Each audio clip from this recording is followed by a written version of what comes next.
Bonjour mesdames et messieurs, bienvenue dans ce flash d'information. Nous sommes dimanche 29 janvier 2017 et c'est la journée mondiale des lépreux.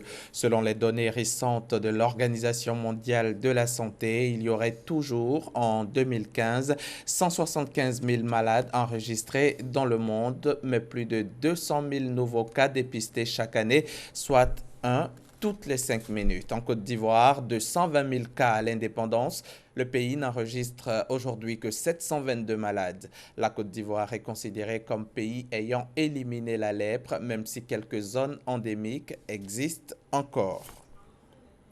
Des efforts de santé sont donc fournis pour les traitements des cas de lèpre. À l'occasion de la Journée mondiale des lépreux édition 2017, nos reporters Hassan Khan et Amadou Ouattara sont allés à la rencontre d'une personne guérie de la lèpre et qui aujourd'hui vit paisiblement et mène tranquillement ses activités. Leur reportage. La lèpre est une maladie infectieuse chronique touchant les nerfs périphériques, la peau, les muqueuses. Cette pathologie provoque des infirmités sévères. Pourtant, la population perçoit diversement la maladie. Je connais la lèpre depuis mon enfance. Jusqu'à ce jour, je n'ai jamais entendu quelqu'un guéri de la lèpre. Les patients victimes de lèpre, quand ils sont bien suivis et tôt, peuvent en guérir. Dans le cadre de la commémoration de la Journée mondiale des lépreux, journée célébrée chaque dernier dimanche du mois de janvier, nous nous sommes rendus à Katiola, situé à environ 44 km de Boaké. Ici, nous avons rencontré Oolé Kone, une victime de la lèpre. Aujourd'hui, il est guéri de cette maladie.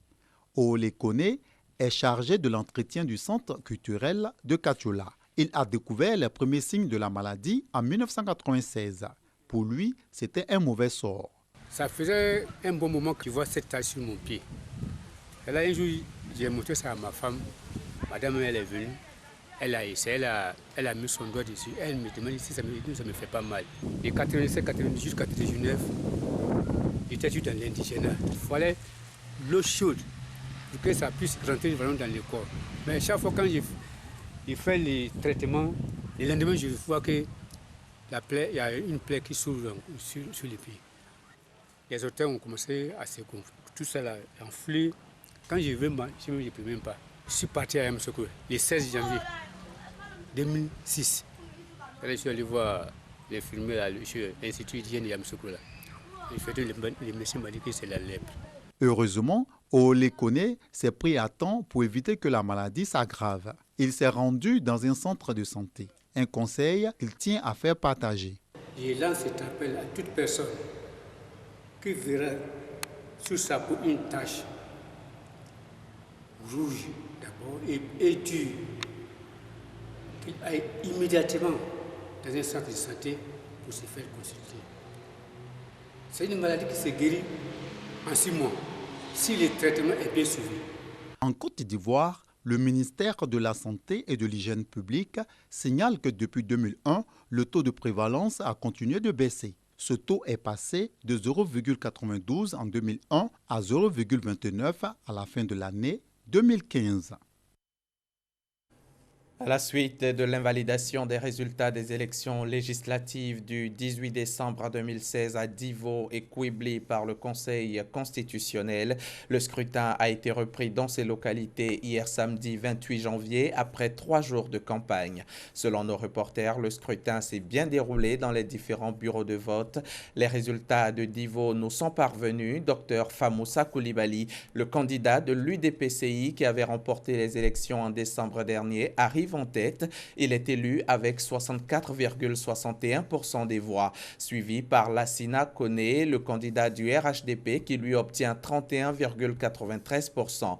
Les candidats indépendants Ouattara Yaya 1,41%, Bazarene Biremon 0,92%, Konaté Ali 0,54%, Sengokla 0,43% et Abane Yvonne Delon-Puboabré 0,16%.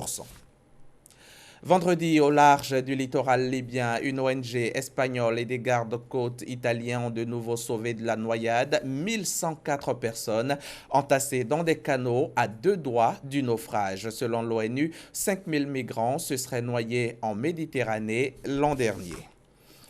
Protéger les États-Unis face au terrorisme, c'est l'objectif du décret signé par Donald Trump qui interdit pendant 3 mois l'entrée sur le sol américain aux ressortissants de 7 pays musulmans jugés à risque: Irak, Syrie, Yémen, Somalie, Soudan, Libye et Iran. Dans les aéroports américains, des réfugiés ont déjà été arrêtés à leur arrivée. L'ONG Amnesty International dénonce les mesures du nouveau président américain qui a également gelé le programme d'accueil des réfugiés. À New York, le principal aéroport international JFK a vu au moins 2000 personnes converger pour demander la libération d'une dizaine de personnes retenues par les douanes.